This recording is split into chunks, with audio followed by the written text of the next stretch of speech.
Hey, welcome to the Ransom Experience. My name is Matt Armbruster, Executive Director of Ransom Ministries.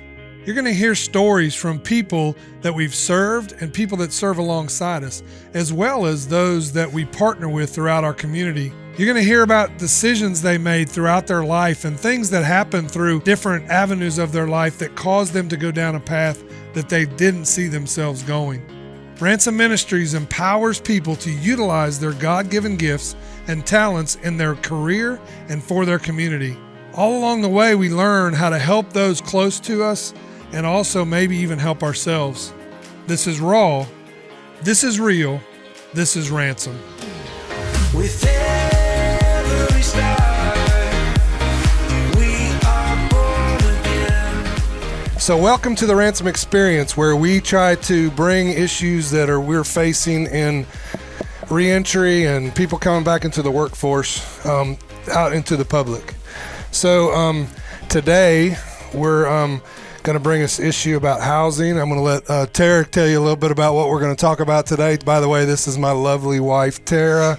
Right. I'm so glad to have her next to me. Normally it's just my ugly mug on here. We had to put some beauty in here, so we brought her to come on in today. Yes, and I didn't even pay you to say that, so thank you. Okay, so obviously Ransom, the mission is, the very first part of the mission is to empower people that have experienced homelessness, addiction, and or incarceration. And so today we're tackling the first part of that.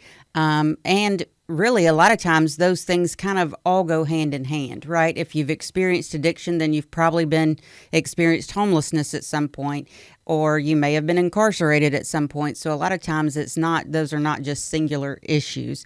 But we're going to focus on the housing part of that today because it is such a struggle. And you hear in most communities across the nation, really, how housing, lack of affordable housing is kind of a hot button topic issue in a lot of communities. So we're excited to have Ralph here to talk to us about that and share his experience.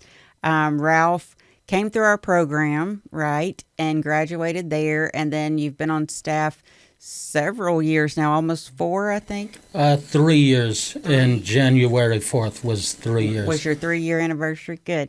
And so welcome, Ralph. Thank you for taking time out of your busy day to join us to do this. Thank you for having me. Sure. And share, first of all, because I've heard parts of your story, but I don't know that I've really heard all of it. But give us, and I know for time's sake, you probably can't tell us the whole thing, but give us the basic story of who you are. My name's Ralph Littlejohn. I've come here from Florida originally. I lived in Florida most of my life. I drove a truck for 15 years, and I had all the financial things people would say you had to have to be successful, to be considered successful. Had a house, several cars, I had a boat, and never had a relationship with God, though. I always kept my same old friends that I did in high school, and as they continued to dig deeper into drugs and alcohol, I would come back home after being on the road and join them. Yeah. And after several years of that, I drove a truck for 15 years, and my father passed away, dove really deep into my addiction then. Lost my career, lost everything I had, ended up living in the woods voluntarily, and just got tired of it. After 2 years of hardcore addiction and losing everything I've worked for, I just cried out to God, said, I don't believe in you, but if you're out there and you have a plan and purpose for my life like I've heard, you need to show up. Yeah. And 4 days after I made that cry, a friend of mine called me, said, hey, I just got out of this rehab. It's in Alabama. I talked to the pastor. If you want to come in, he'll let you in for free. Wow. So Yeah. I was like, oh, well, that's wonderful, but I'm in Florida, you know? Yeah. I called up the pastor. He said, come over here within the next 30 minutes. I'll let you in. Yeah. And I said, that's not going to happen. I'm in Florida. Good luck. Right. And I hung up on him. And God just kept working on me. I didn't know it was God at the time. Yeah. That small little still voice inside of you telling, go anyways, you know? So I showed up here in Alabama. A friend of mine gave me a ride. He said, as soon as my kid gets out of school, it was in June, he drove me up. And my sobriety date was June 6th, 2018. Wow. I had called the pastor and I told him, hey, I'm here. I'm here now. And he said, it don't work that way. I told you months ago to show up. Right. And he said, hold on, let me pray about this. And he called me 30 minutes later. He said, come in, we've got a spot for you. Wow. And like I said, June 6, 2018, never looked back.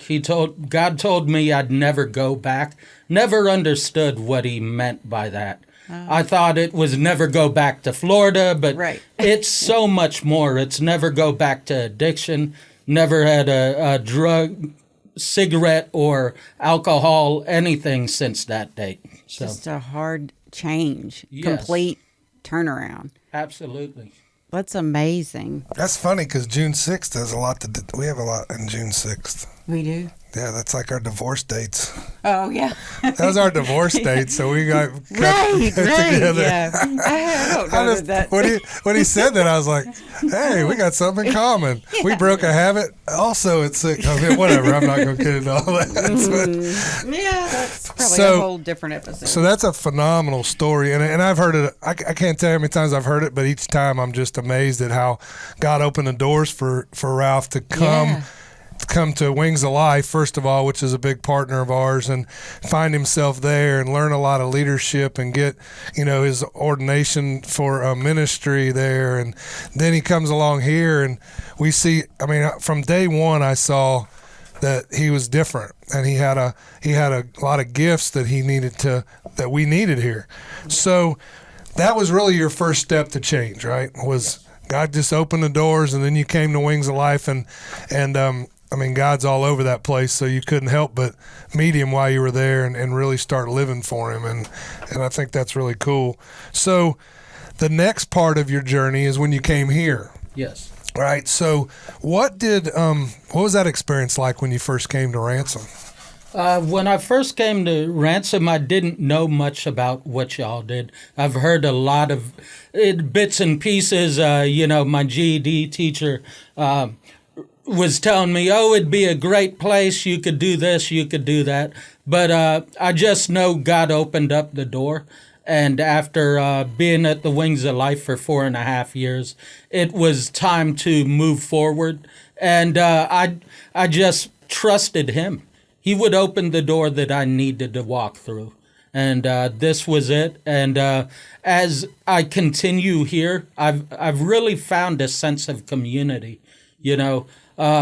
Everybody I work with here isn't just the people I work with. It's the people I worship with. It's the people that I call on when I need help, when I need something. So especially living up here by myself, no family around, you have to find people that you could really count on. Yeah. And that's so what I've found here at Ransom. Yeah. That's a big thing. Would you say that was probably like your biggest struggle, like with the transitioning and going through the process and of maintaining your sobriety? Like, what was your greatest struggle with that? Would it be like having to create your community or build a community of support?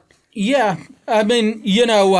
You skip from different church groups and you eventually find where God wants you to be planted. Yeah. And it's not been such a struggle because when you're on board with his plan, it's all mapped out. Right. It really is. Right. All you have to do is be obedient and he brings you everything you need. Right.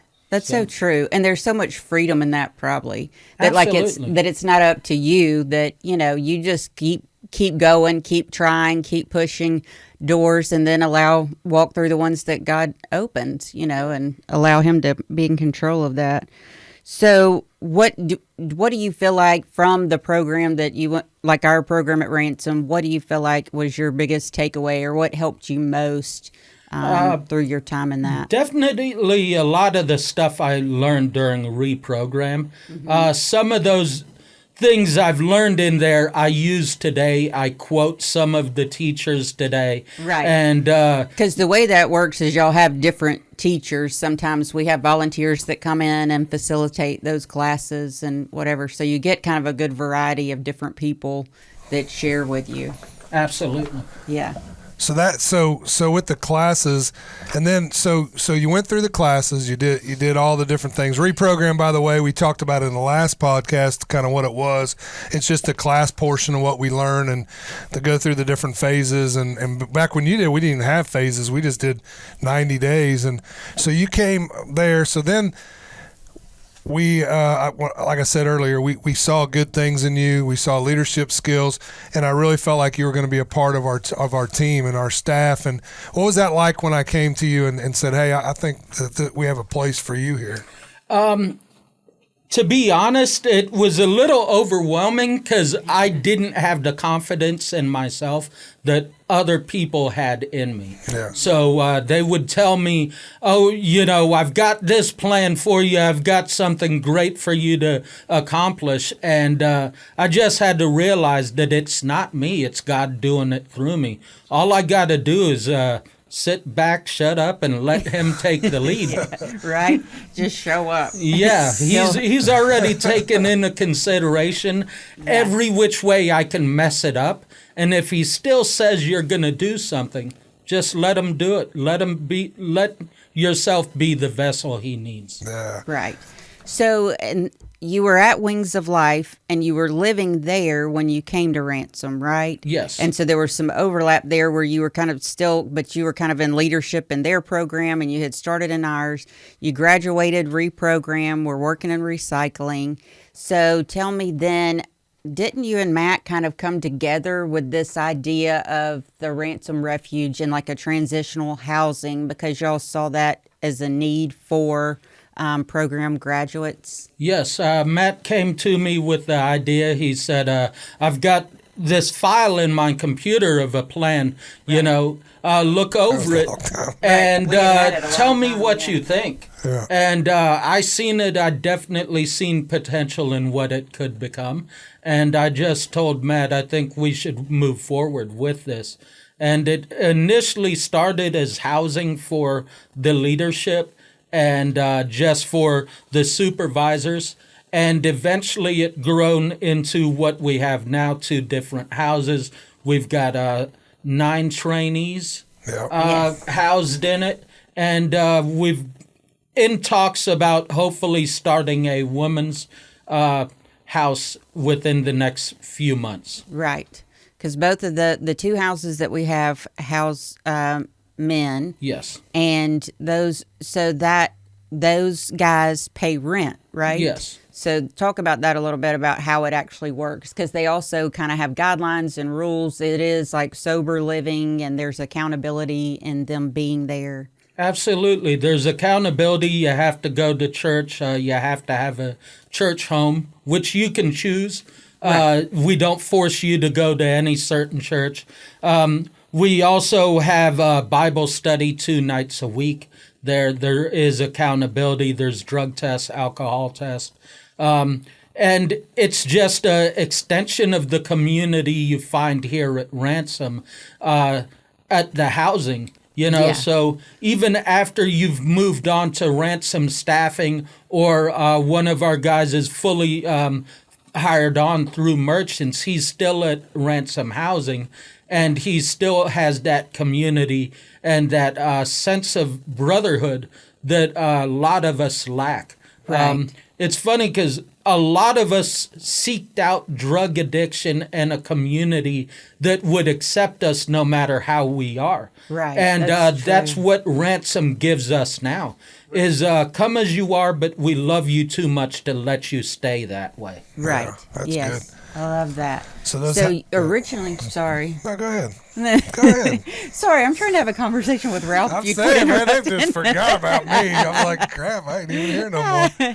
That's all right. Well, Go I'm ahead. interested because he has such a great story. And so I know, like, originally, then when y'all started the houses and you opened Ransom Refuge, then you lived in the first house, right? Yes, I stayed there. We originally started with a 6-month lease because we didn't want to sign a full year lease if it went terrible. It didn't work, You're yeah. you're signed into a year long with people that you can't stand. You know, Yeah. and That'd be rough. not only that, you're working with these people as supervisors, so you're equals. Yeah. You know, and you're sitting here like, I can't stand living with this person, but Yeah. I can't say nothing because I work with them too. Yeah. But it all worked out. It So- worked out really well.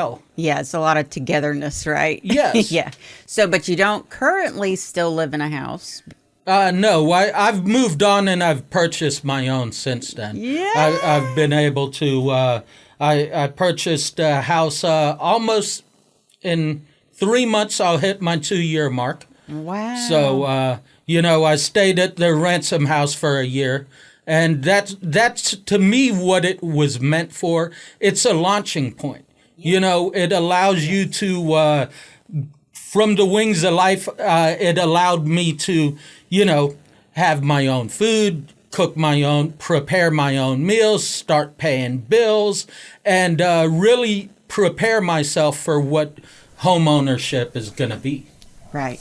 Yeah, so those houses, that plan was given to me way back before we even started Ransom. I mean, I found that out when I was in Moses Lake, Washington, Yeah. working. I met these people that had these transition, because I read something today. I was reading to Tara that about 85% of those that go into transition housing are successful and go back out into the workforce. People coming out of addiction and all that. If you can get them into some kind of transition house, and the ones that have transition housing, workforce development, and some sort of mental health and case management, Right. are way more successful. And that's what I kind of seen and we saw it in you. I mean, yeah, we did 6 months thinking, man, if this thing ain't gonna work, we don't want to be stuck in it. But we put you in there, a few other. We had some struggles. What do you think the biggest struggle was during our time when we first started Ransom Refuge? Some of the biggest struggles is the people there has to really want it. You have to want this more than your last breath or your next breath.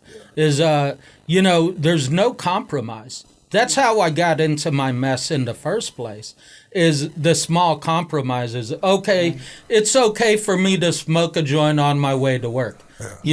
I'll be gone for a month. It's fine. Right. And then it's okay for me to take one on the road with me. Fast forward 15 years, I'm riding around with an ounce of dope in my pocket. Right. And I realize now none of that is okay. Yeah.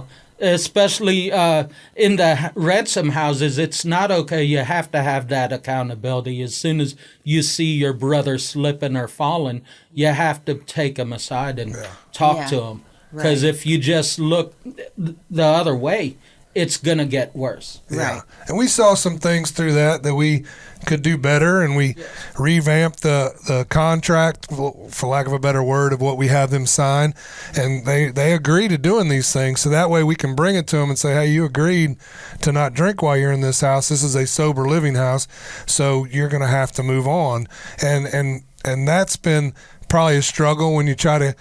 We had to let someone out, and that it was fixing to be really cold out, and we had to let him out of the house. That's hard to do. Yes. But one thing that I've learned from you is that you can't have mercy, and a lot of times the mercy is saying, no, we can't do that.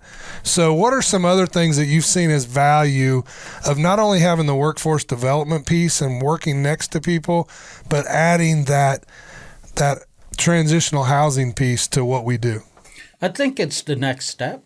You have workforce development, and they're learning how to save a little bit of money. They're learning how to do some things. But for you to get a house on your own, that or even rent an apartment, the initial cost of renting an apartment, first, last, security, you've got all your bills, all that it's a mountain. Yeah. And most people, when they're struggling just to get by, they look at that and they just want to give up. Right. So if they have somewhere a transitional house like ours or Agape or somewhere like that, that they can move into and actually help them to continue their walk and just save money and be able to do better things with what they're given. Because I know in my life, as I've continued to walk smarter with what God gives me, He's given me more. Yeah. Right. Well, and I think through the reprogram classes, I know a lot of times then y'all talk about budgeting and kind of your spending plan and how to save and finances and how to do those things. So what, though, like with you've gone from in addiction and unhoused to being a homeowner. And so what does that feel like for you? Like, it's a great sense of accomplishment, but also I'm not through there, Yeah. I'm currently renting one room out of my house. I'm going to rent another one as soon as I find the right person, because I'm not stopping at one house, I've got goals of having several different houses, and my end goal is to have houses that I rent out to Section 8. Right. And God will bless me with those certain things whenever it's time. Right. But right now I'm focused on learning as much as I can here and just what I'm able to accomplish. So. Right. Wonderful. So what would you tell like somebody that, because like you said, it's very overwhelming sometimes because it is expensive, even if it's just renting and getting into a stable housing that way, then sometimes that's just as,